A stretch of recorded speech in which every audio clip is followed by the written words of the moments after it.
Welcome to CJS academy.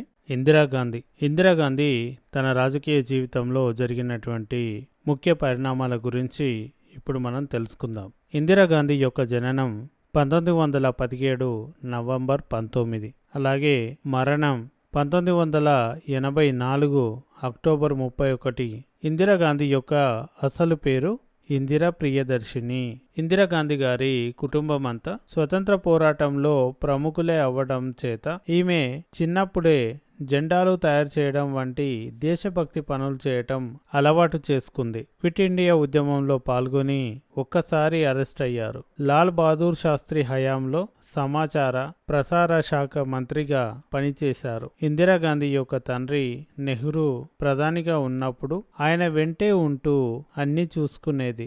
ఆ తర్వాత ప్రధానిగా తన సమర్థతను చూపించుకుంది. 1971 పాకిస్తాన్ పైన యుద్ధ విజయంతో ప్రతిపక్షాల మన్ననలు కూడా పొందింది. గరీబీ హఠావో అనే నినాదంతో జనాలకు చాలా దగ్గరైంది. 1984లో ఆమె స్వంత సెక్యూరిటీ ఆమెను కాల్చి హత్య చేశారు.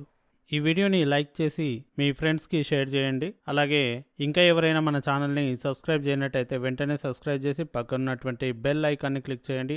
మరిన్ని లేటెస్ట్ వీడియోస్ కోసం మన ఛానల్ని తప్పకుండా సందర్శించండి. Thank you for watching.